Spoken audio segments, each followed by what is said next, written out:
Hello all, welcome back to my channel. ఈ vlog వచ్చేసి చాలా స్పెషల్ అండి. ఎందుకంటే మా ఆడబడుచు కొడుకు రిషి బాబు ఫస్ట్ బర్త్డే. సో వీడి ఫస్ట్ బర్త్డే చాలా ట్విస్ట్లతో నడిచింది. ఎందుకంటే ఇప్పుడు ఎక్కడ చేయాలి, అత్తయ్య వాళ్ళ ఇంట్లో చేయాలా, పుట్టింట్లో చేయాలా, అటు ఇటు కాకుండా హైదరాబాద్లో చేయాలా అని చాలా డిస్కషన్స్ నడిచాయి మా ఆడబడుచుకి, సందీప్ అన్నకి ఇద్దరికి కూడా. మేము కూడా వెయిటింగ్ అనమాట, ఎక్కడ చేస్తారు, ఎక్కడ ఎలా సెలబ్రేట్ చేస్తారు అని. అలా చాలా డిస్కషన్స్ తర్వాత, చాలా ట్విస్ట్ల తర్వాత మా అత్తగారింట్లో అంటే పుట్టింట్లోనే జరిగింది వాడి ఫస్ట్ బర్త్డే. సో వాడి ఫస్ట్ బర్త్డే రోజు వాడు పుట్టినప్పుడు విషయాలన్నీ కూడా రీకలెక్ట్ అవుతూ వచ్చాయి మా అందరికీ. నిజంగా రిషి చాలా స్పెషల్. ఎందుకంటే మా గ్యాంగ్లో అంటే మా ఏజ్ గ్రూప్లో అందరికీ కూడా మా ఇంట్లో సిజేరియన్సే జరిగాయి, ఇంక్లూడింగ్ నాకు కూడా సిజేరియన్సే జరిగాయి. కానీ వీడు మాత్రం స్పెషల్గా నార్మల్ డెలివరీలో పుట్టాడు.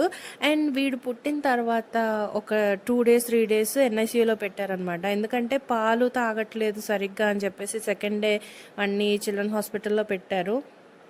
పుష్ప ఫస్ట్ మా ఇంటికి వచ్చేసింది. మా ఇంటికి వచ్చేసిన ఒక 2 days తర్వాత రిషి ఇంటికి వచ్చాడు. అండ్ ఆ 2-3 days మేము ఎంత వెయిట్ చేసామంటే ఎప్పుడెప్పుడు ఇంటికి వస్తాడా, ఎప్పుడెప్పుడు ఎత్తుకుందామా అని. బేసిక్గా మా ఆడబడుచు ఏంటంటే చాలా స్ట్రాంగెస్ట్ లేడీ.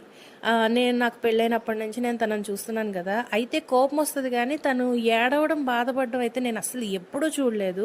కానీ అమ్మ మనసు అనేది ఒకటి ఉంటుంది కదండి ప్రతి ఆడపిల్లకి. వాడు ఎప్పుడెప్పుడు ఇంటికి వస్తాడా అని ఎలా వెయిట్ చేసిందంటే అసలు తనని ఎలా ఓదార్చాలో కూడా మాకు అర్థం కాలేదన్నమాట.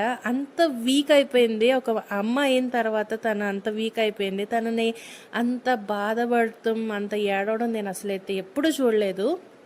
సో వాడి కోసం వెయిట్ చేసాము. ఒక 3 days తర్వాత ఇంటికి వచ్చాడు. అండ్ వాడిని ఇంటికి పంపించేటప్పుడు కూడా డాక్టర్స్ ఏం చెప్పారంటే మ్యాక్సిమం 2-3 తప్ప పిల్లల్ని ఎవరు ఎత్తుకోకండి, చాలా హైజీనిక్గా ఉండాలి, ఇంటి వాతావరణం చాలా కేర్ఫుల్గా చూసుకోవాలి, కేరింగ్గా చూసుకోవాలి అని అన్నారు. సో నేను కూడా వాడిని 3rd month వచ్చేంత వరకు సరిగ్గా మనస్ఫూర్తిగా ఎత్తుకోలేదన్నమాట. వాడిని చూసినప్పుడల్లా ఎత్తుకొని నలిపేద్దామా అనిపిస్తూ ఉండేది. కానీ 3 months వచ్చేంత వరకు నేను కూడా ఎత్తుకోలేదు. ఓన్లీ సందీప్ అన్న, పుష్ప అండ్ మా అత్తగారు, ఈ ముగ్గురే వాడిని క్యారీ చేస్తూ వచ్చారనమాట. వాడిని కేర్ తీసుకుంటూ వచ్చారు. 3rd monthలో వాడికి ఉయ్యాల ఫంక్షన్ చేసినప్పుడు అప్పుడు ఎత్తుకున్నాను నేను మనస్ఫూర్తిగా. అండ్ వాడికి హరత్ అంటే నేను చాలా ఇష్టం. ఎందుకంటే నన్ను చూడంగానే పాక్కుంటూ వచ్చేస్తాడు.